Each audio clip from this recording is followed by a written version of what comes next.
Welcome to the permaculture plant paradise.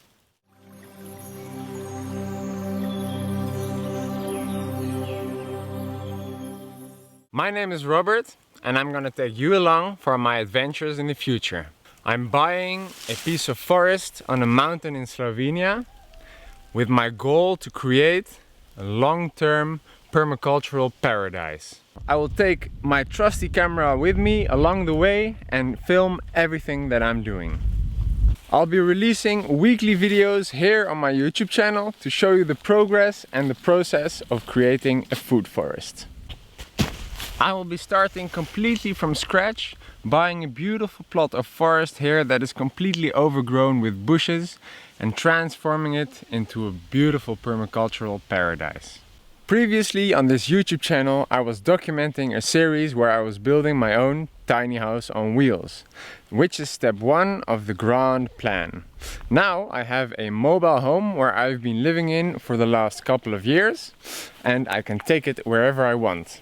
After living in the Netherlands for a couple years, I have now moved the house to Slovenia on the mountain where I'll be making my farm.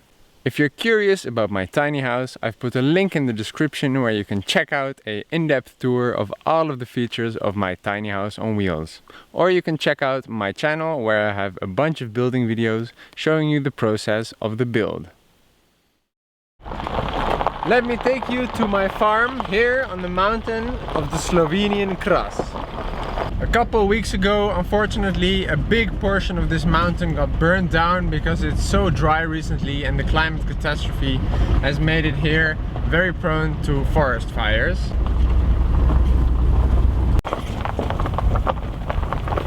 As you can see, quite a lot of forest here has been burned down and the plot that I'm gonna transform has also been burnt.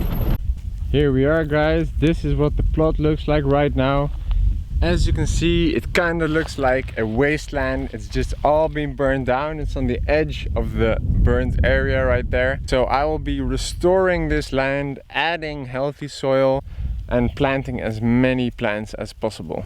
The area here is full of rocks. It's a karstic area, which means that there's no groundwater. All of the water seeps away into the porous material of what the mountain is consisting of. The plot is about 1.7 hectares, 17,000 square meters, and I need to start by making an access road. And I'll do that along this border.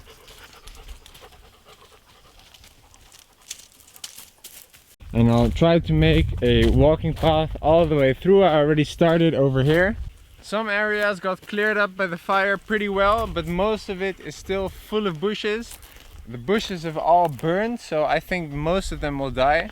So it's a lot of work to clean all of that up. So let's get it done. To quickly clear out the burnt bushes, I have these really nice scissors and they can just snip off all of the little bushes that are covering the landscape. And this way I can create an access path around the plot.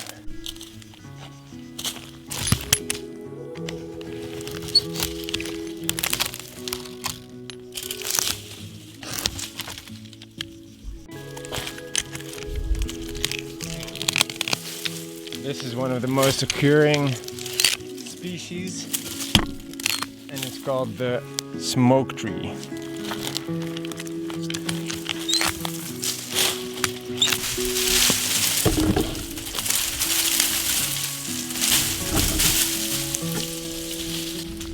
Put all the branches on a big pile and I'll compost that later. For the trees that are a bit bigger, I have this electric chainsaw from Makita and that does the job perfectly. I'm using this battery to power this electric chainsaw so that I can cut the bigger trees that are growing here, and that works really well.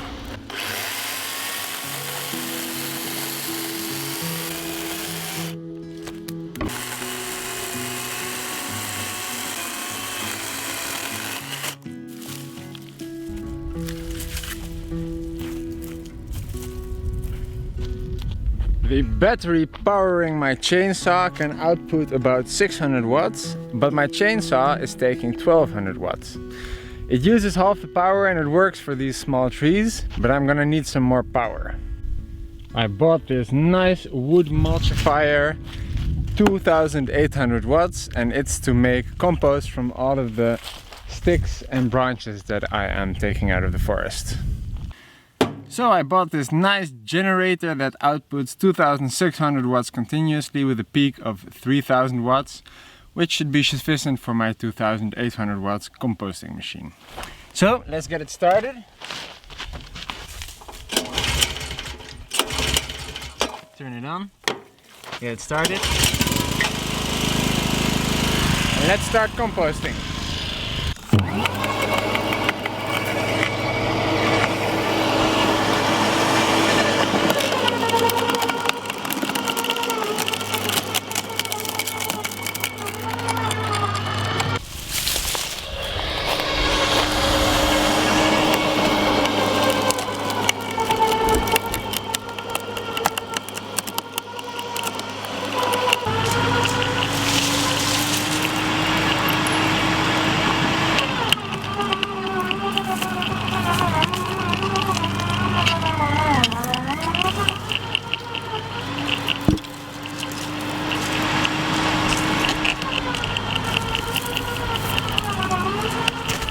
This is what the mulch looks like after it's been through the machine. Nice wood chips in all different kinds of sizes and types, combined with leaves and stuff, so it's really good for composting.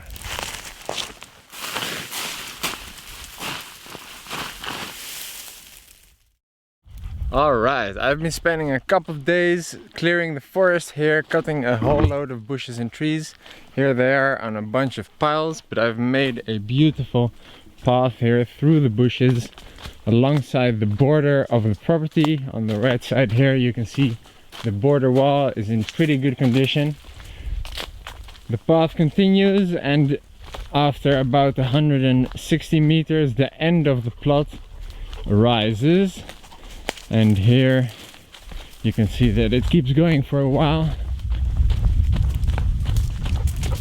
And this is where it turns left.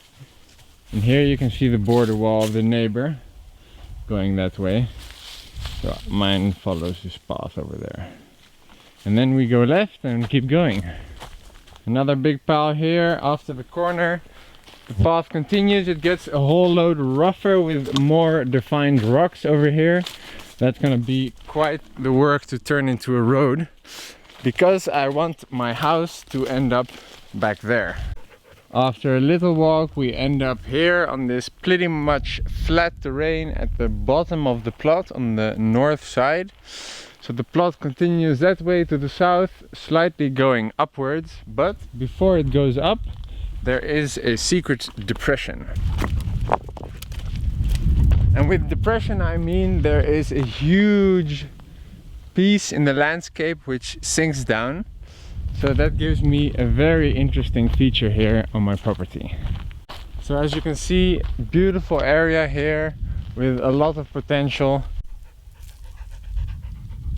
Here I am standing inside of the depression, where there is a platform here which is pretty much horizontal, a good place for a little cabin I'd say.